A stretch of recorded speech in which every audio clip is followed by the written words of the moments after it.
Vamos a hablar del apagón, pero evidentemente para hablar del apagón primero tenemos que conocer un poquito más del mercado eléctrico. Hoy en día se conoce mucho o no, porque se ha hecho bastante popular a raíz de la escalada de precios, especialmente tras toda la situación geopolítica, y ahora pues a raíz de lo que ha ocurrido con el apagón. Luego es bastante popular o digamos impopular ahora mismo, ¿no? Entonces conviene pues el saber un poquito, ¿no? La charla va dirigida a intentar pues sacar las razones de por qué pasamos de esta situación a esta otra a oscuras el 28. Y ahí es donde vamos a empezar. Entonces, ¿me permitís 2 minutos para que os comente qué es el Clúster de Energía? Somos una asociación privada sin ánimo de lucro, fundada en el 2010 por el Gobierno valenciano e impulsado por las principales empresas del sector energético en la Comunidad Valenciana, universidades, Instituto Tecnológico, etcétera. Nosotros tocamos todas las energías, como vemos, fuentes tradicionales y fuentes renovables, justamente en un periodo de transición donde más que nunca se ha demostrado ahora que todas son necesarias. Nosotros, como digo, fundado en el 2010, estamos reconocidos por el Ministerio como agrupación empresarial innovadora. Para que se hagan una idea de la importancia que esto tiene, de miles de asociaciones que hay en España, solamente en torno a 90 y tantas estamos reconocidas como agrupación empresarial innovadora. Tienes que cumplir una serie de requisitos, tienes que tener un plan estratégico aprobado a 4 años vista, que tienes que ir renovando, y tienes que pues reunir una serie de condiciones en cuanto a que eres una institución que promueve sobre todo la innovación. Estas son nuestras líneas estratégicas, evidentemente todas alrededor de diferentes fuentes de energía, lo cual pues, nos permite tener un gran conocimiento del sector en general. Y, como ha dicho además Rosana, participamos en proyectos. Aquí hay una muestra de diferentes proyectos: digitalización, biogás, optimización energética, segunda vida de baterías, y actualmente estamos en un proyecto europeo, el H2 Excellence, que es un proyecto Erasmus donde promovemos pues, todo lo relacionado con el hidrógeno verde, el hidrógeno renovable. Y ya comenzamos con lo que es la charla. Estábamos el lunes pasado a las 12:32 en esta situación, durante el día, pero queda más vistoso poner la imagen nocturna, y pasamos instantáneamente prácticamente a esta otra situación, ¿no? Y la pregunta evidentemente que surge es ¿qué pasó? Estamos recibiendo muchísima información en los medios, muchas veces muy condicionada, dependiendo de qué le interesa a cada medio decir. Insisto, nosotros lo bueno que tenemos es que defendemos todas las energías. Cada una tiene su papel, tiene su espacio temporal, y todas creemos que son igual de importantes para el papel que deben cumplir, ¿no? Para averiguar qué ocurrió, pues si no tenemos grandes conocimientos del sector energético es complicado, y siempre van a haber determinados vocablos que se nos repiten, ¿no? Inercia, síncrono, y poco más, ¿no? Y a partir de ahí, pues fotovoltaica, eólica, las fuentes ya más conocidas, pero realmente no acabamos de saber por qué ocurrió, ¿no? Con lo cual creo importante que primero repasemos pues todos esos conceptos, aunque sea de una forma más somera, y por lo menos tener una primera idea de lo que significan, sin entrar en un gran detalle técnico. Como resumen, puestos a escribir a día de hoy, si a cualquiera de nosotros nos dijeran, escribe qué pasó ese día, pues yo escribo esto, ¿no? Entonces lo voy a leer textualmente porque es marcado en color algunas frases o palabras que son las que luego vamos a ir un poquito desmenuzando y nos van a ayudar a comprender qué es lo que ha ocurrido, ¿no? El 28 de abril el sistema eléctrico sufrió un colapso debido a un desequilibrio repentino entre generación y demanda, causado por la desconexión inesperada de más de 15.000 megavatios, el 60% aproximadamente del consumo en ese momento, o también, como se dice, los 15 gigavatios. En ese momento, el sistema operaba alrededor de un 70% de generación no síncrona, otra de las frases que continuamente oímos, pero a lo mejor no tenemos claro lo que significa. Principalmente eólica y fotovoltaica, lo que implicaba baja inercia, también tema clave, y reducida capacidad de respuesta rápida ante perturbaciones. Como consecuencia, la frecuencia cayó con rapidez, lo que activó protecciones automáticas en numerosas plantas, especialmente renovables, que se desconectaron en cascada. La falta de soporte inercial y de regulación primaria suficiente impidió frenar la caída, desencadenando una reacción en cadena que terminó en un apagón generalizado, como todos conocemos. El evento demostró, evidentemente, la necesidad urgente de integrar mecanismos de estabilidad, como veremos. Por lo cual, pues hemos visto, insisto, vocablos, frases que están continuamente apareciendo en los telediarios, en la prensa, pero que al final se nos escapan, ¿no? De tanto oírlos no quiere decir que los entendamos, con lo cual vamos a repasar estos conceptos básicos. Los vamos a ver muy rápidamente, pero por lo menos que cuando acabemos hoy la sesión, digamos, sé un poquito más de cómo funciona el sistema eléctrico. Y si alguien me pregunta, sería capaz de por lo menos contar un poco de qué es lo que ha ocurrido y por qué ha ocurrido. Esto es la base del sistema eléctrico. Tenemos centrales de generación que aumentan mediante transformadores la tensión del voltaje. ¿Por qué aumentan la tensión? ¿Por qué siempre las redes de transporte y distribución están a grandes voltajes? Para minimizar las pérdidas. Si nosotros cogemos en casa un conductor muy largo y empezamos a conectarle, pues no sé, bombillas o motores o lo que sea, en el extremo del conductor veremos que la tensión ha bajado, porque los consumos van chupando energía, ¿no? Y la van reduciendo. Hay muchas pérdidas. Si aumentamos la tensión mucho, esas pérdidas disminuyen. Con lo cual, pasamos a la red de transporte después de la generación, que es controlada y operada por Red Eléctrica de España. A partir de ahí se distribuye en todo el territorio nacional, baja la tensión y hay diversos niveles de voltaje, 220.000, 166, 120, 66, 20.000. Las redes normales que nosotros tenemos aquí en distribución, que son las que habitualmente llegan a empresas y son las que llegan a los centros de transformación de las viviendas, estamos hablando de 20.000. Y que ya es, como digo, el consumo final. Luego vemos que hay una serie de pasos y redes intermedias que son las que permiten que nos llegue la energía al final a donde la consumimos. La energía, en principio, no la podemos almacenar a día de hoy. Se está trabajando en desarrollar baterías, fuentes de almacenamiento que permitan en un futuro poder almacenarla a gran escala, pero a día de hoy no se puede almacenar. Entonces, ¿cómo funciona el sistema eléctrico? Se ve qué demanda hay y se genera para suplir esa demanda. Y eso se hace diariamente. Por tanto, si hay más demanda, tengo que generar más. Se me reduce la demanda, genero menos. Luego hay que buscar siempre ese equilibrio. Y eso es lo que hace el operador del sistema red eléctrica. Si en un día normal de repente se necesita más, pues evidentemente Red Eléctrica tiene que echar mano de las fuentes de generación y instar a que aumenten la generación. ¿Qué ocurre? Que para que funcione correctamente tiene que haber dos equilibrios. Por una parte, un equilibrio en frecuencia y por otra parte, bueno, luego lo veremos, un equilibrio en tensión. El equilibrio en frecuencia es necesario y nos sonará que todos nuestros equipos funcionan a 50 hercios, que es la velocidad a la que giran los ejes. Todos los elementos que tenemos en nuestro sistema eléctrico, que funcionan con ejes rotatorios conectados a la corriente alterna, funcionan a esa velocidad, a 50 hercios. Si algún equipo intentara funcionar más rápido o más lento porque se desequilibra o por cualquier situación, imaginemos que es como si estuvieran todos conectados en un eje virtual y eso ocasionaría perturbaciones, ocasionaría fuerzas de torsión, momentos indeseados que llevarían a la rotura, la paralización, etcétera. No llevarían a una inestabilidad manifiesta.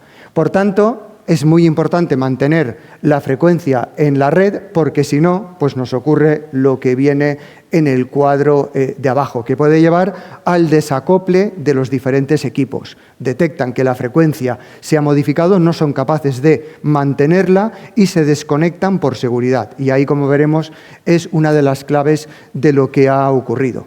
Además de bueno, el equilibrio, como digo, bueno, además del equilibrio de la frecuencia, tenemos el equilibrio de tensión.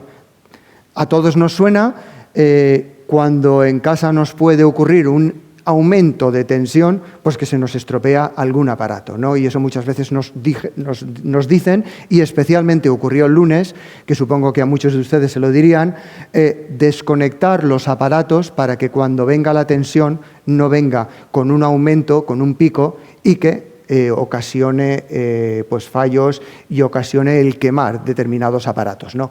Pues bueno, la tensión tiene que estar en unos márgenes. Digamos que la tensión es una onda que se regula por la frecuencia, que es lo que hemos visto, y por la amplitud, que es el valor nominal que tiene de tensión. Y ambos deben estar controlados. La tensión es como, haciendo un equivalente, y usaré alguno también para facilitar un poco la compresión, es como la presión con la que circula la tensión por las líneas, que debe mantenerse en un valor nominal, como vemos en alta tensión, los valores que he comentado, más o menos ligeras variaciones, pero ligeras variaciones, no grandes variaciones. Para lo cual, para que funcione correctamente todo, debe haber pues, un equilibrio entre la generación y la demanda, así como entre la energía activa y la reactiva. La activa es la que consumimos, la reactiva es la que ayuda a compensar y a que funcionen pues, todos los campos magnéticos que se generan en motores, etc. Y ambas son igual de importantes. Entonces, el mantener este equilibrio, pues evidentemente es imprescindible para no dañar los equipos eléctricos y para no ocasionar pues, desconexiones.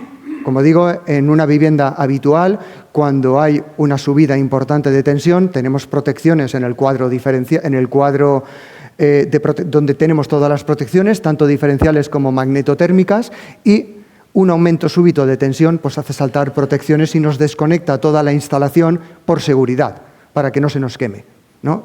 Igual que si hubiera un cortocircuito, nos ocurre lo mismo en casa. Pues en definitiva es lo mismo que ocurre con las grandes instalaciones en el circuito o en toda la cadena de circuitos y de instalaciones eléctricas. Por tanto, necesitamos un equilibrio en frecuencia y un equilibrio en tensión. ¿Y qué ocurre para que haya desequilibrios? Pues que haya grandes variaciones, bien en la generación, bien en el consumo. Haya un desequilibrio importante, ¿de acuerdo? Y evidentemente, pues, ¿por qué va a ocurrir eso? Pues porque determinada generación, determinada central deja de generar, de repente se conectan o se desconectan grandes consumos, más peligroso que se desconecten grandes consumos que se conecten, etcétera, ¿no? Al final, esto lleva a que los generadores se aceleran o se frenan hasta cierto punto para intentar compensar esas variaciones de frecuencia y poder mantener el funcionamiento normal. Tensión es prácticamente lo mismo, añadiendo además el tema de la energía reactiva.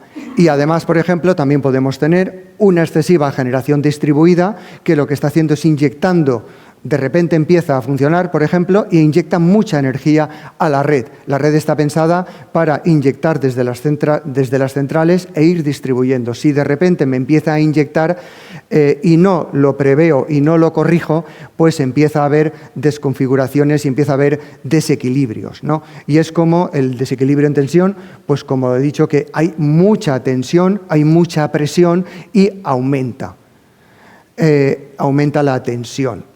¿Y cómo responde la red? Y esto va a ser la base de lo que luego veremos. Lo más importante, por supuesto, el desequilibrio en tensión también lo es, pero lo que ocasiona todas las desconexiones es el desequilibrio en frecuencia. Si tenemos equipos que funcionan síncronamente, y ahora luego lo comentamos, porque ya nos ha parecido como una de las palabras clave, pues son motores que físicamente tienen una masa inercial y que intentan pues, acelerar o se aceleran, desaceleran en función de esas ligeras variaciones y ellos intentan compensarlo. Luego hay una primera respuesta natural del propio equipo, que es inmediata. Luego intentan amortiguar esas variaciones, subidas o caídas en la frecuencia. Luego tenemos una regulación primaria, donde las centrales síncronas e inversores avanzados que puedan tener esa característica que actualmente hay muy pocos, por eso también nos ocurrió, pues ajustan automáticamente la potencia a la nueva situación con una frecuencia que ha variado. Y luego tenemos la regulación secundaria, donde ya interviene directamente el operador, que es el que activa o desactiva e intenta equilibrar la red en generación y en consumo. Y dependiendo de los servicios que tiene en ese momento, pues los intenta parar o los intenta poner en funcionamiento. Esto es la base de lo que ha ocurrido, ¿no? Y la base de la reacción, que está ligado también, en cierta forma, con el desequilibrio en tensión. El ajustar la frecuencia lleva a un ajuste en tensión. Cuando ocurren desequilibrios, la primera reacción es el desequilibrar la frecuencia se acelera en ese desequilibrio, empieza a ocasionar que diferentes equipos, diferentes centrales se empiecen a desconectar de la instalación y, por tanto, la presión en nuestro sistema también varía, que es la tensión. Uno de los conceptos que nos ha parecido es el de central síncrona, y es una de las bases que se está, además, comentando continuamente en cuanto a la incidencia que ha tenido. ¿Qué quiere decir? Tenemos, por una parte, las centrales síncronas, hidráulica, carbón, ciclo combinado, nuclear, cogeneración, y las centrales asíncronas, donde principalmente las que más aportan al sistema son la solar fotovoltaica y la eólica. Las centrales síncronas son las que he comentado, en las que tenemos una masa inercial y en las que se gira con una frecuencia de 50 hercios. En otros países se funciona a 60 hercios, en el espacio europeo a 50. Luego hay generadores que están acoplados mecánicamente y que, como digo, tienen una masa que rueda, que rota y que aportan inercia, y que eso les permite, como hemos visto en los pasos para desequilibrar, cuando se produce el desequilibrio, para intentar de nuevo conseguir la estabilización, pues naturalmente son los primeros que entran en funcionamiento y que de forma, como digo, natural intentan corregir las desviaciones que han habido. Por otra parte, tenemos las centrales asíncronas, que no tienen esa capacidad y que funcionan con inversores electrónicos. Los inversores electrónicos, cuando detectan diferencias, se desconectan, no son capaces de aportar masa inercial. En principio, y digo en principio porque ya desde hace años sí que se habla de inversores electrónicos más avanzados que aporten masa inercial, de alguna forma virtual, y que sean capaces de corregir también pues estos desequilibrios en frecuencia y en tensión. ¿Qué ocurre? Que normativamente está regulado, pero no está obligado, implica coste, y como en principio, digamos que como siempre, nadie pudiera prever que esto ocurriera, pues nadie se ha preocupado de ponerlo en funcionamiento. Con lo cual, pues la inmensa mayoría de las centrales asíncronas que funcionan con inversores electrónicos no tienen realmente ninguna inercia que pueda aportar al sistema algo para intentar corregir los desequilibrios que se producen. Por tanto, la inercia, ¿qué es?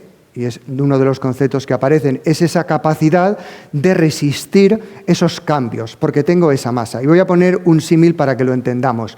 Imaginemos que tenemos una piscina o una gran bañera con mucha agua y que nuestro objetivo es mantener el nivel de agua. Y resulta que tenemos muchísimos grifos que están aportando agua a la bañera, que serían las centrales de generación. Por otra parte, tenemos muchos sumideros o desagües que están eliminando el agua, la están consumiendo. Si nuestra bañera es muy grande y algún grifo se cierra, prácticamente no vamos a notar el nivel, porque hay tantísima agua que el que alguno o algunos grifos se cierren va a costar mucho tiempo en que realmente veamos esa bajada de nivel. Con lo cual vamos a tener tiempo de buscar otro grifo, de corregir lo que ha ocurrido a ese grifo, en fin, de tomar otras decisiones que permitan corregirlo. Pero imaginemos ahora que nuestra bañera es pequeña y cuando nos falla un grifo, que es la inercia, ¿no? La bañera, como digo, es la inercia. Cuando nos falla un grifo, empieza a bajar rápidamente el nivel, porque los sumideros siguen consumiendo.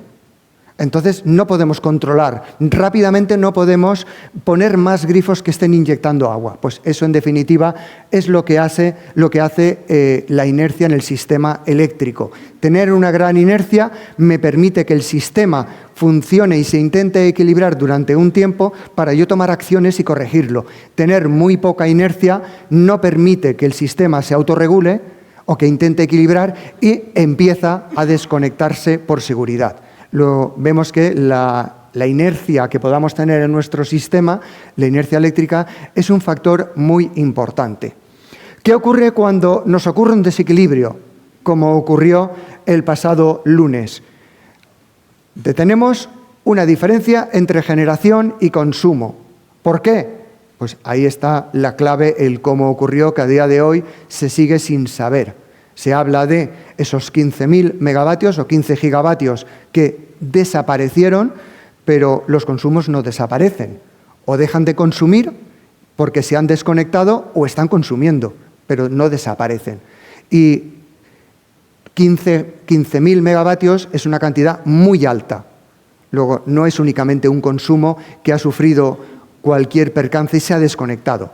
Ha tenido que tener, digamos, un paciente cero, por hacer un símil, que ha sido el primero, una gran fuente que se ha desconectado, que ha ocasionado esa perturbación y a partir de ahí han empezado a caer muy rápidamente porque, como digo, no son capaces de recuperarse, porque en ese momento, como veremos, la inercia era muy, muy baja en el sistema y la capacidad de recuperación era muy baja. En cualquier caso, tenemos un desequilibrio entre la generación y consumo y, como hemos visto, los desequilibrios ocasionan dos factores. Primero, problemas con la frecuencia, problemas con la tensión. Hemos visto que el primer paso es la inercia natural. El propio sistema, especialmente a través de los generadores síncronos, y si hubiera algún inversor que tuviera esa capacidad de corregir frecuencia, que insisto, muy pocos o prácticamente nulos actualmente, pues intentan resistir, intentan corregirse. Es como vas por una carretera con baches y tienes un muy buen sistema de amortiguación. Pillas un bache, el sistema de amortiguación te lo amortigua y prácticamente no te enteras. Pero tienes muy mal amortiguador o no tienes amortiguador y lo notas enseguida, ¿no? Pues eso sería el primer paso de inercia natural. El siguiente paso hemos visto que es la regulación primaria. Intentan corregir a nivel de instalación también. Si no hay bastante capacidad, no se puede frenar la caída de la frecuencia y empiezan a caer en cascada, empiezan a desconectarse las propias instalaciones, las que evidentemente no tienen nada que pueda aumentar la inercia y no son síncronas, como la fotovoltaica, eólica y baterías convencionales, y se empiezan a desconectar. Cada desconexión aporta más desequilibrio al sistema, con lo cual empeora la situación. Luego vamos a una situación donde cada vez vamos a peor, porque cada vez se empiezan a desconectar más equipos por seguridad.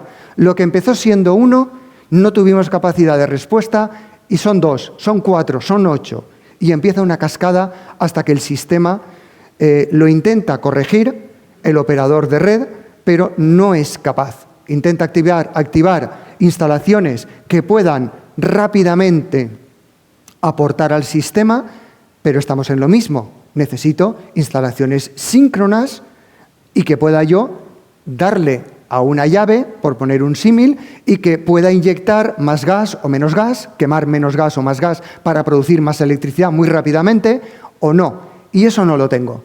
Con lo cual, pues evidentemente llega un momento donde el sistema empieza a colapsar, porque no tengo herramientas para poder corregirlo, para poder reconducir la situación, y aquello que empezaba con muchas generaciones centrales desconectándose, pues al final se me transforma en todo mi sistema que se desconecta. Y llegamos entonces a un colapso, como ocurrió. Esto es una situación teórica. Vamos a ver, en el siguiente paso, porque vamos a llegar a qué situación real teníamos ese día y vamos a ver otro día diferente. Por ejemplo, ya que estábamos en abril, vamos a ver el día 1 de abril y vamos a ver un poquito cómo funciona el sistema eléctrico.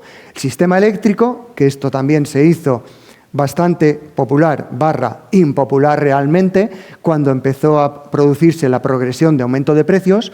¿Cómo funciona? Mediante una oferta y una demanda. Una ley de oferta, una ley de demanda, donde los que van a consumir dicen yo estoy dispuesto a pagar tanto, por tanto consumo. Los que van a generar dicen yo estoy dispuesto a generar tanto, por tanto que puedo poner en el sistema en funcionamiento a tal hora. Porque además, como vemos, esto se distingue ya en horas. Se empezó por días, se reparte por horas y se repartirá por cuartos de hora. Luego, hora a hora, hay una sentada en la que generadores y consumidores, independientemente, dicen lo que están dispuestos a generar y a comprar. Y ahí se produce la casación de la oferta y la demanda, donde se llega a un precio. En este caso, como vemos ahí, pone periodo 9, el día 1 de abril. Luego, periodo 9 es a las 9 de la mañana. Las 9 de la mañana ya podemos pensar que es una hora pico. Una hora pico, ¿por qué?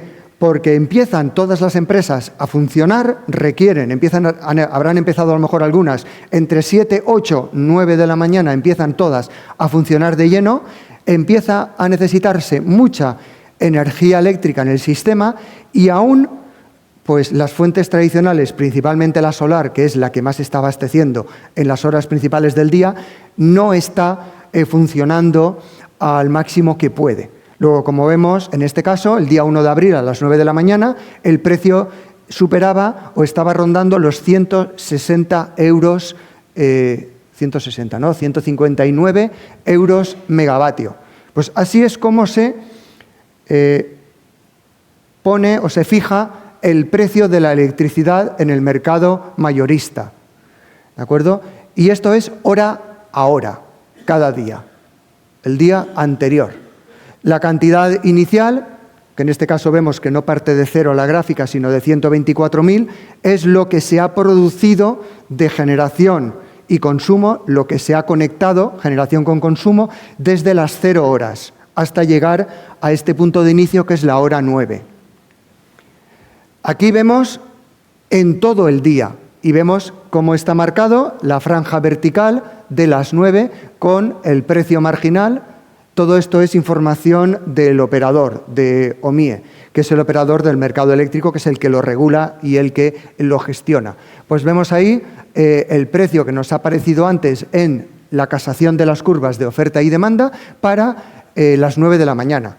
Y vemos cómo ha ido evolucionando el precio. Como digo, el pico mayor se produce entre las 7, 8 hasta las 10, que es cuando empieza a producir en grandes cantidades las energías renovables, y luego cuando la energía renovable desaparece, principalmente la solar, que es en la que nos estamos basando, pues de nuevo en las últimas horas de producción, en las empresas, en los grandes consumidores, porque evidentemente nosotros en conjunto somos gran consumidor, individualmente no, pero hay empresas que son grandes consumidores, ¿no? Pues siguen aún funcionando y sigue por tanto requiriendo una gran generación. Y el precio, otra de las cosas que también se ha discutido mucho, cuando en la curva se empiezan a poner las ofertas, ¿qué estoy dispuesto yo a generar y a qué precio estoy dispuesto a venderlo? Empezamos con las más baratas. Primero, las más baratas, la energía nuclear, la energía solar, la energía eólica, para ir progresivamente hasta llegar a lo que se necesita, a la energía más cara. De las más caras están el ciclo combinado, con lo cual, si al final entra el ciclo combinado, pues habrá entrado al precio más alto y se fija el precio con el precio más alto de la tecnología que ha entrado, lo cual también en su día, pues cuando se hablaba mucho de la escalada de precios, pues generó un poco de sorpresa, ¿no? Es como, y se ponía el ejemplo típico, yo me voy a un supermercado y empiezo a comprar un montón de productos y al final me pagan todos los productos como el más caro, al mismo precio que el más caro.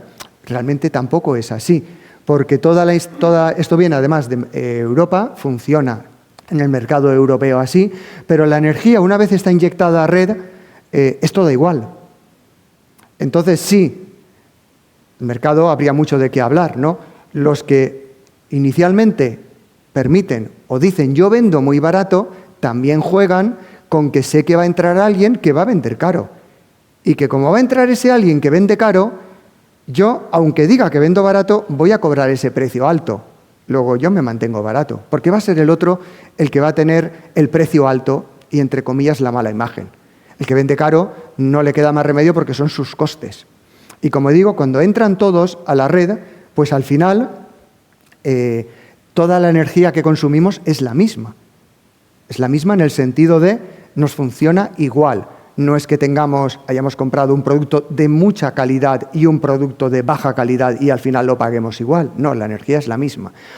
Otro tema diferente sería si las fuentes caras desaparecieran y nos fuéramos a un escenario donde, por ejemplo, imaginemos que solo tuviéramos solar y fotovoltaica, que ahora hay horas en las que ofertan a 0 euros. ¿Por qué? Pues porque tienen primas, porque necesitan tener la instalación en funcionamiento, porque tienen que justificar determinadas, como digo, primas, subvenciones, etcétera, y con lo cual la tienen que tener. ¿Qué ocurriría en un escenario donde son las únicas que están? ¿Se mantendrían estos precios? Seguro que no. De todas formas, insisto, tenemos aquí el cuadro de precios marcado en un día y, importante, tenemos las tecnologías que se han negociado.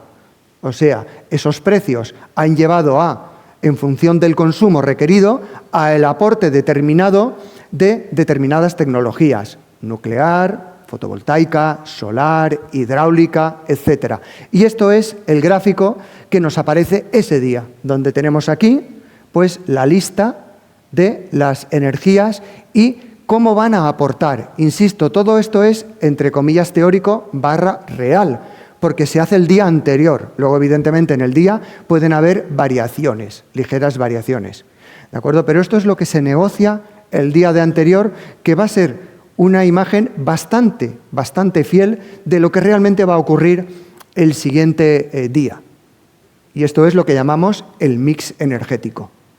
¿De acuerdo? El cómo vamos a utilizar la electricidad, de dónde va a venir. Y como vemos, la parte central del día, desde las 9, 10 de la mañana hasta final de la tarde, pues está dominado ampliamente, evidentemente, por la energía solar, que es la que más produce. Insisto, esto es un poco el cómo funciona. Volvamos al día ya en cuestión, al 28 de abril, donde se nos produce el apagón. ¿Cómo estábamos ese día? A esa hora, a las 12. Todas las gráficas que yo pongo son las del operador del día anterior, gráficas y datos. Luego los reales son un poquito peores, en el sentido de que las diferencias se agravan, ¿de acuerdo? Pero estamos hablando de prácticamente nada. Prefiero, ya que he introducido lo anterior, no irme únicamente a la típica gráfica donde está el corte y se ha reducido, sino partir del mismo tipo para ser coherente de datos, que son, como digo, una imagen muy fiel de lo que ocurrió ese día, con muy ligeras diferencias, en un porcentaje muy pequeño. En el periodo 12, de 12 a 1 de la tarde, el día 28, el negociado de la electricidad fue a 0 euros. ¿De acuerdo? Había muchísima capacidad renovable, habían otras fuentes y para el consumo que en ese momento había, pues fue a 0. Como vamos a ver además en esta gráfica. Luego esto es lo que ocurre ese día. A las 12 tenemos esta situación a nivel de precios, con una energía negociada del orden de los 28, 29 gigavatios. Y el mix energético que tenemos ese día es este. ¿Vale? Ese es el que tenemos. Y insisto, el real difiere muy poquito, prácticamente nada. A lo mejor la fotovoltaica hay algún megavatio de más, alguna cosita, pero esto es una imagen fiel porque esto es lo que se negoció el día de antes. Y lo que, importante, se sabía de antemano que teníamos esto. ¿Vale? Y esta es, como digo, la foto de las diferentes tecnologías que iban a funcionar. Vemos, evidentemente, predominantemente, como no, hay que aprovechar los recursos que tenemos, la fotovoltaica con 19,5 gigavatios, dominando, evidentemente, el mix energético con gran amplitud. Pues, como digo, este es el mix que teníamos ese día. Y como vemos, evidentemente, cuando tenemos gran aporte de la energía solar, porque en este caso es la que más aporta, pero bueno, energía solar más el resto de las renovables, eólica por ejemplo, pues evidentemente vemos cómo repercute directamente en el precio. Si se genera suficiente energía para suplir la demanda, no hace falta que entren las tecnologías más caras y se mantiene el último precio ofertado, que en este caso sería barato. Insisto, precios baratos porque muchas veces se está obligado, porque si no, no tendría sentido yo genero a cero. Se está obligado porque hay primas y hay otra serie de condicionantes, ¿no? Por ejemplo, la energía nuclear, hacer un parón pues, y luego volver a poner en marcha cuesta más que, entre comillas, regalar la electricidad, ¿no? Pues eso es lo que ocurre cuando hablamos de precio cero. Y aquí lo interesante es que comparemos qué teníamos el día 28 y qué teníamos, por ejemplo, el día 1. ¿No? Vamos a comparar el mix energético. ¿Por qué nos pasó el día 28 y por qué no nos pasó el día 1? O el día 5 o el día 10. Nos pasa el 28. ¿Por qué? ¿No? Y vamos a intentar pues, ver si podemos sacar algo en claro. Está marcada en la columna, en rojo, el mix energético que teníamos en cada uno de los 2 días. Si ahora extraemos esa franja y las comparamos, que es lo que hacemos aquí, pues entonces ya empezamos a ver cosas. Empezamos a ver cosas como que la nuclear el día 1 aportaba el 18% de la energía, el día del apagón aportaba el 5%. La hidráulica aportaba lo mismo, la eólica el día 1 aportaba un 4%, el día del apagón un 10%, la solar el día 1 aportaba un 50%, el día del apagón aportaba un 59%, etc. Luego vemos que grandes diferencias pues, ocurren, como digo, en la parte renovable. Y si juntamos y volvemos a aquella diapositiva donde hablábamos de las máquinas síncronas, tecnologías que permiten aportar esa inercia al sistema y que no se note mucho bajadas, y las tecnologías que no lo permiten, si hacemos el comparativo, que lo tenemos en los gráficos de la derecha, vemos que el día 1 estaba más o menos equilibrado. Había un poquito más, un 53 de no aportan inercia, mientras que un 46 sí que aporta inercia. Pero el día del apagón teníamos diferencias importantes. De acuerdo con estos datos, 69% no aportaba inercia, 31% sí aportaba. En prensa habrán visto que están hablando de en torno a un 70, en torno a un 72%. Depende un poco de cómo lo mires o dónde lo mires, pero la cuestión es que estamos rondando el 70%. Por eso digo que las cifras de la realidad de ese día, quien las tenga, son un poquito peores en cuanto a, sobre todo si queremos valorar la inercia que se aportaba al sistema. Luego, aquí vemos factores importantes. ¿Por qué? Porque previamente ya hemos visto que este tipo de desequilibrios entre generación síncrona y generación asíncrona, pues puede, ante perturbaciones de frecuencia y de tensión, pues puede ocasionar que el sistema no sea capaz de autorregularse, autocompensarse y, por tanto, volver a una situación de equilibrio. Entonces, evidentemente, tener grandes diferencias pues no ayuda. Y como vemos, el día del apagón teníamos grandes diferencias. ¿Qué teníamos ese día? En resumen, visto lo visto, teníamos energías renovables conectadas con inversores que no aportan inercia al sistema, por la razón que sea. Porque no se obliga, porque no se renumera, y si no se me renumera, ¿por qué voy a hacer una inversión y lo voy a tener funcionando activamente si nadie me lo paga y nadie me lo exige? Pues ¿para qué lo voy a hacer, no? La cuestión es que tenemos energías que cuando ocurre un desequilibrio en frecuencia y en tensión, por seguridad se desconectan y no intentan solucionar el problema. Tenemos otras tecnologías que sí que lo intentan solucionar, pero estaban minimizadas en su aporte ese día. Había una baja inercia del sistema. ¿Por qué? Porque teníamos pocas centrales síncronas. Teníamos pues una foto o una tormenta perfecta para que ocurrieran estas cosas. ¿Hemos tenido esta foto otras veces, esta situación, y no ha ocurrido nada? Por supuesto. Y seguro que si analizamos todos los días, hemos tenido situaciones similares o con un poco más de diferencia. Y no ha ocurrido nada, vale. Pero no es evidentemente la situación en la que aseguramos que si ocurre vamos a ser capaces de solventarlo. No es la mejor situación. El que no me haya ocurrido nada no quiere decir que esté al límite y que en cualquier momento me ocurra. ¿De acuerdo? Luego, insisto, no era el mejor mix energético de cara a prevenir esto. ¿Que no sabíamos que iba a ocurrir? Por supuesto. Pero sí que se lleva mucho tiempo y hay un organismo a nivel europeo que es el que engloba a todos los operadores de los sistemas en los diferentes países, donde se reúnen, donde hablan y donde sí que fijan determinados parámetros de funcionamiento. Y evidentemente ahí hablan mucho de variaciones de frecuencia y de inercia del sistema y hacen recomendaciones que luego teóricamente se deberían seguir. Pero bueno, como digo, este día esto es lo que nos ocurría en nuestro sistema. Como digo, teníamos todos los números para que si no ese día hubiera podido ser otro. Porque si ese día no nos ocurre, nos envalentonamos y decimos, pues vamos a inyectar más renovables y vamos a reducir más las síncronas.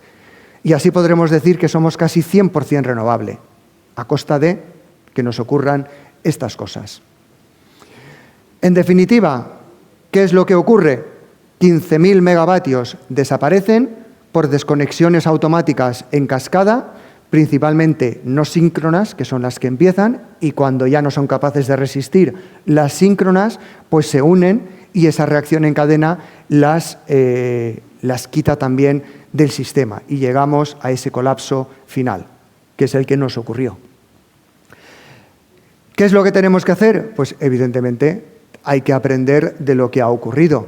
La inercia del sistema es importante, queramos o no. Luego tenemos que o bien tener fuentes generadoras con el sistema o bien solucionar el problema de los inversores electrónicos para que sean capaces de aportar y que no se desconecten a la mínima oscilación o al mínimo desequilibrio, sino que estén funcionando, aunque sea virtualmente, como una máquina síncrona y que, por tanto, pues puedan, en cierta forma, ayudar a esa corrección.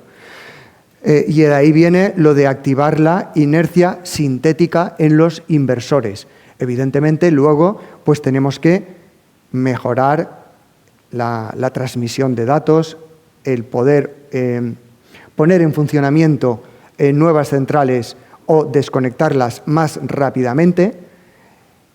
Unido a lo de los inversores, pues si yo quiero que todos los inversores estén gastando determinada energía, porque eso requiere un porcentaje de energía activa además para estar en funcionamiento, de esa forma, pues alguien va a tener que pagar o asumir mayor coste, o renumerarlo, obligarlo, etcétera, ¿no? Y luego, pues que la planificación del mix no se rija únicamente por el decir yo quiero que sea lo más barato posible o lo más renovable posible, porque, insisto, habría que ver qué ocurre cuando solo tengamos eólica y solar, si los precios se van a mantener igual o no, ¿no? Sino que además hay que asegurar el suministro.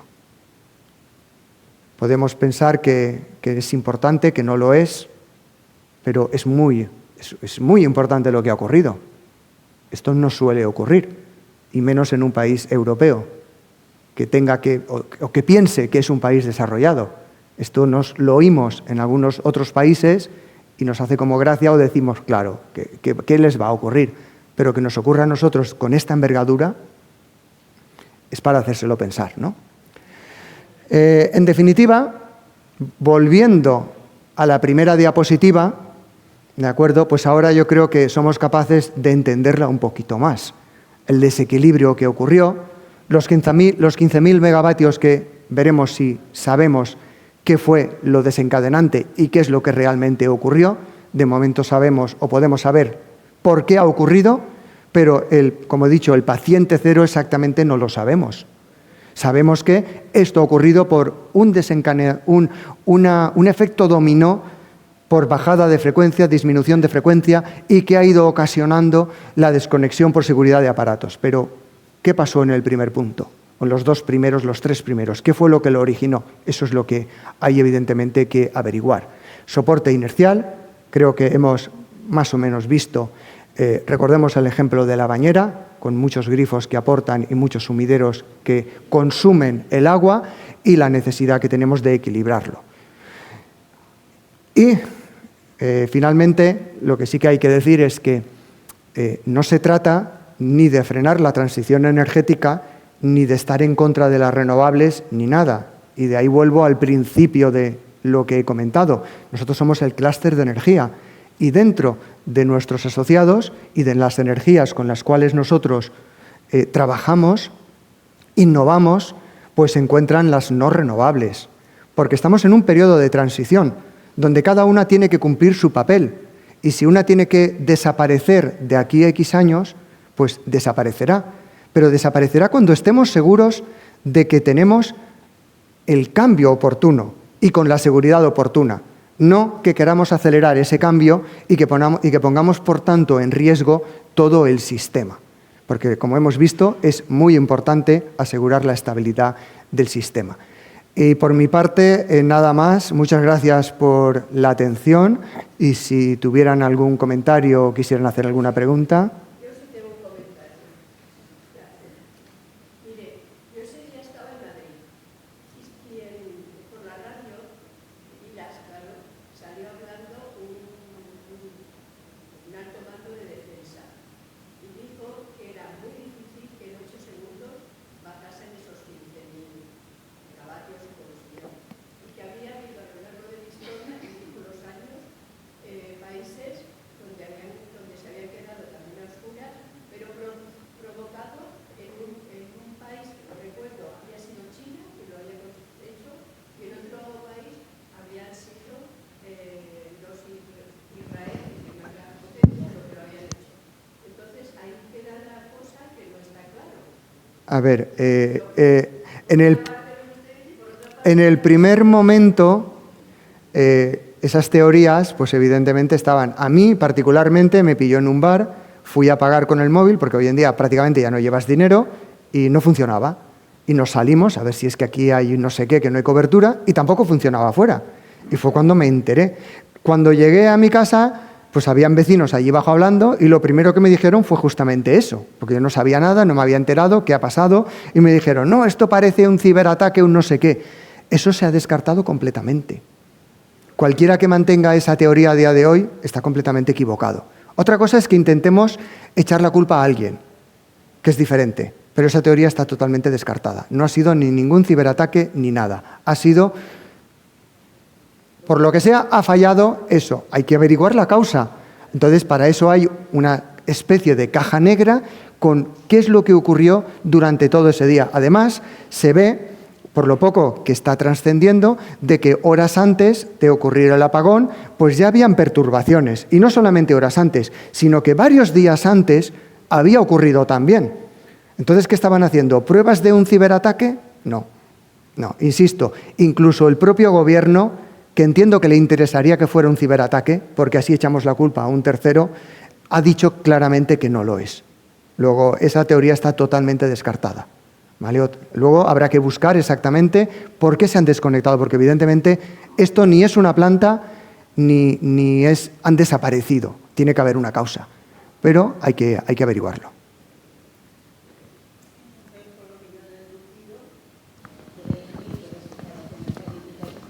Están obsoletas. Vamos a ver. Sí, vamos a ver. La red no ha crecido, digamos, al mismo nivel que lo que ha crecido pues todo el auge de renovables que ha habido. Y de hecho, si leen un poquito la prensa a nivel sobre todo eléctrico o energía, pues siempre sale que hay que invertir en redes, que estamos por detrás de inversiones, etcétera, etcétera. Evidentemente la red muchas veces es el gran olvidado hasta que ocurre algo, ¿no? Si nosotros vamos a comprar una vivienda, miramos estéticamente todo. Miramos la cocina, miramos los espacios, miramos dónde está, pero ¿quién mira los pilares, la cimentación, los forjados? Porque eso es lo que sustenta la vivienda. Y si eso está mal, por muy bonita que sea la vivienda, se cae. Pues en las redes eléctricas ocurre lo mismo, en la instalación eléctrica. Las redes son el gran olvidado. Nosotros conectamos y nos olvidamos de qué es lo que ocurre hasta llegar la electricidad a nuestra vivienda. Pero las redes requieren, evidentemente, manutención, requieren inversión, requieren ampliación, etcétera. Y últimamente las renovables están inyectando mucha energía a la red y a lo mejor no ha subido o no ha crecido igual pues la inversión y la actualización de las redes. De todas formas, las redes, el operador nunca las va a poner en riesgo. El operador controla lo que discurre a nivel de flujo de energía por cada red, y lo tiene claro.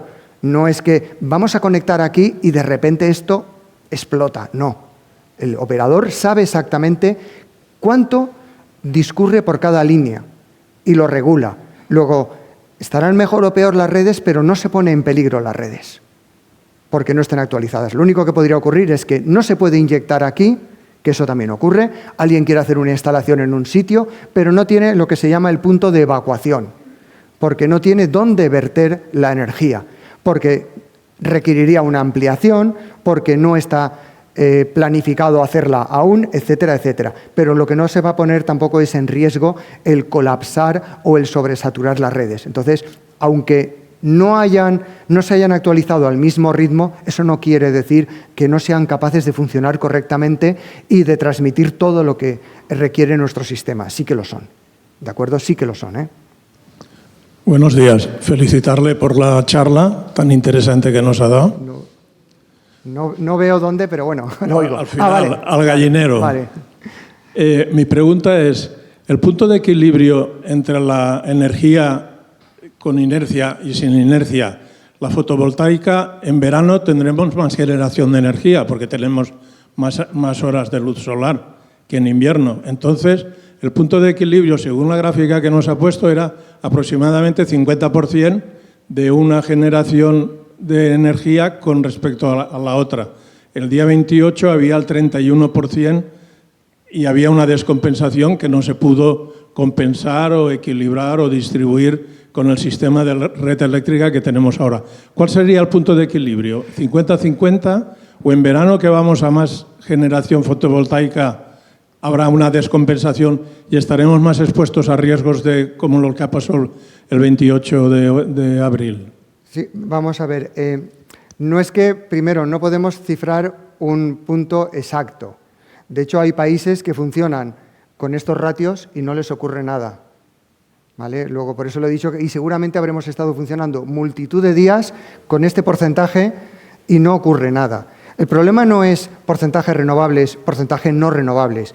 El problema es la capacidad que hay de actuar ante perturbaciones. Y entonces de ahí lo que he comentado referente, por ejemplo, a los inversores electrónicos, que sean capaces de corregir. Si todas las instalaciones, que muchas tienen unos ciertos años Y en ese momento los inversores ni siquiera estaban preparados y no se pedía en ningún sitio ni estaba regulado que pudieran aportar al sistema frente a fluctuaciones de frecuencia y de tensión. Si nuestro gran parque de generación renovable estuviera en esa situación, sí que es un problema. Si nuestro parque de energía renovable tiene inversores que sí que son capaces de inyectar y de corregir esas fluctuaciones y además están activos para cuando es necesario poder hacerlo, el tener esos porcentajes y más de renovables no es ningún problema. Luego, realmente el problema no es las renovables, es la inercia que tiene nuestro sistema. Y la inercia puede ser por los generadores síncronos, o entre comillas tradicionales, aunque tenemos también la hidráulica como renovable, o por esa inercia virtual que pueden aportar las renovables. Pero hay que exigir o hay que fomentar que las aporten. ¿De acuerdo? En esta situación hemos visto lo que ocurre aquí, pero va a depender mucho de qué mix, porque no se trata únicamente de renovables. Si resulta que tenemos un 100% de renovables, pero se está aportando por hidráulica, no vamos a tener ningún problema. Pero si tenemos un 100% de renovables aportado por solar, que además no tiene inversores que sean capaces de inyectar inercia en el sistema y de corregir, pues sí que va a ser un problema. Luego, no es tan sencillo dar una respuesta, va a depender mucho de otros factores en el sistema, de cómo tenemos los inversores y de cómo tenemos en definitiva ese mix. Pero en esta situación actual ya hemos visto que evidentemente esa compensación no es la mejor que podamos tener. Buenos días. El otro día precisamente pusieron el ejemplo de California, que si fuese un país independiente pues sería la sexta economía del mundo. Y California normalmente trabaja con un mix del 70-80% de renovables y no tienen ningún problema. Y es porque en el diseño de las redes californianas se les ha obligado a los inversores en fotovoltaica en instalar baterías adicionales, que son las que le dan la seguridad a la corriente continua que se genera por las fotovoltaicas. Esa es una. Y segundo, España es una isla y a mí lo que me sorprendió fue que los franceses, con toda su gran planta de nucleares, decidieran desconectarse y no levantar nuestra red. De hecho, luego se levantó con energía francesa y marroquí. Y no se sabe muy bien por qué ellos, en un momento de cambio de frecuencia de 50, que bajó a 49 y algo, los franceses decidieron desconectarse de la red española. Con lo cual nos dejaron una isla, nosotros y a Portugal, y ya no fuimos capaces de levantarla. ¿Usted por qué cree que fue esto así? A ver, yo supongo que los franceses lo que hicieron es primero mi red y luego la tuya. Si intento inyectar la tuya con estas grandes oscilaciones, pues igual la mía acaba cayendo. Entonces me desconecto, aseguro que la mía no tengo problemas, porque creo que también hubo una zona de Francia que durante varios minutos sí que estuvo desconectada, la levantaron rápidamente porque sí que tenían mucha energía por inercia y a partir de ahí ya ayudaron, parece que junto con Marruecos, a levantarla. Pero evidentemente entiendo que ellos lo que dijeron es tengo un gran riesgo de que tires mi red al suelo, ¿no? De que me la hundas. Aunque también la situación de Francia es un poco diferente. Nosotros estamos menos interconectados que evidentemente los franceses y de otros países que están pues más centralizados. Evidentemente la interconexión también ayuda a corregir todo esto. Nosotros no estamos tan interconectados y eso también nos perjudica, evidentemente. Pero insisto, yo creo que los franceses pues dijeron, primero me aseguro que no cae mi sistema, porque a ver si seguimos cayendo y si caemos nosotros, arrastramos luego a otros países, ¿no? Evidentemente. Y luego el tema de los inversores, por supuesto. Lo que comento, no es un tema de renovables sí, renovables no, renovables 50 o 70 o 80. Es renovables que sean capaces de aportar y de corregir, que eso es lo importante. Y muchas instalaciones que tenemos actualmente en funcionamiento no son capaces.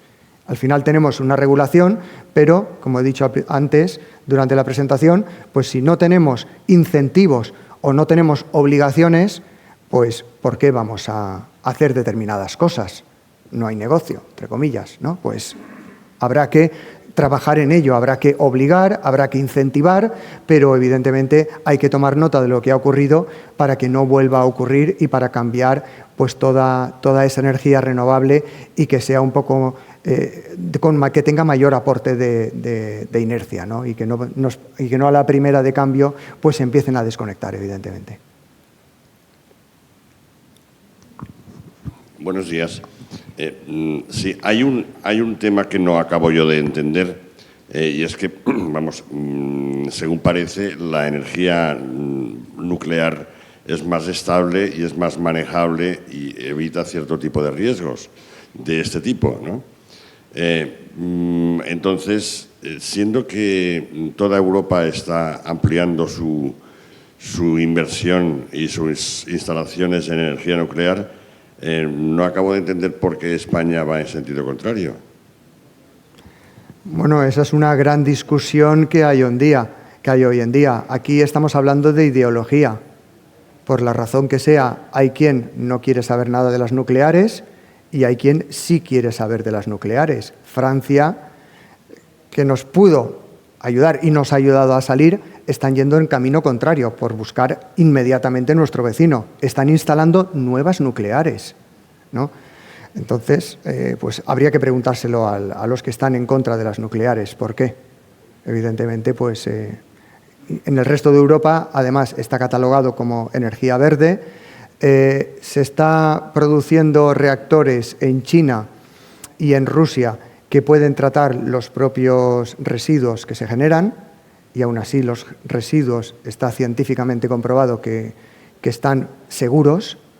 Pues bueno, insisto, es tema de ideología, no es otro tema, no es tampoco tema económico, es únicamente no quiero nuclear y punto.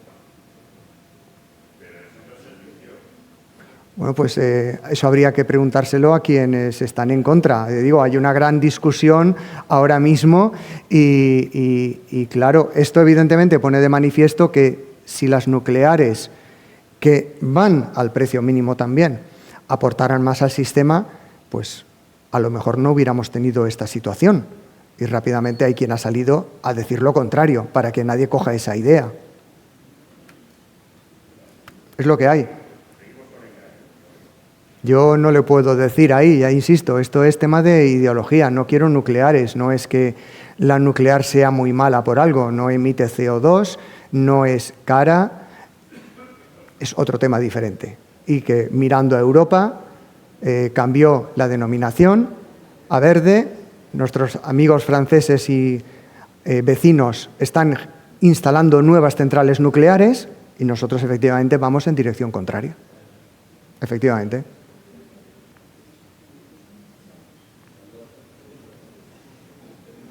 Sí.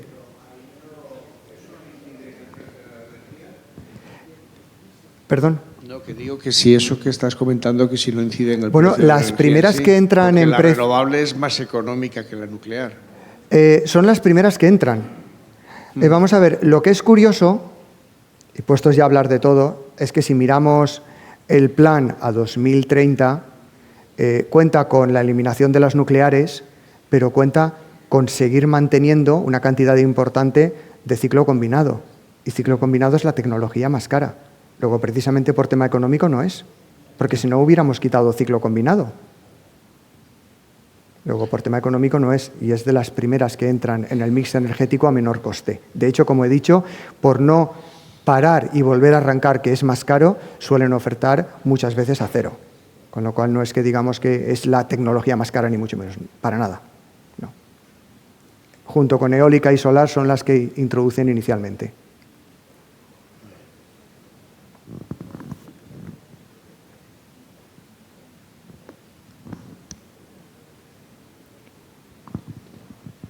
Bueno, pues si no hay más preguntas, muchas gracias por la atención y espero que hayamos aprendido todos un poquito más hoy.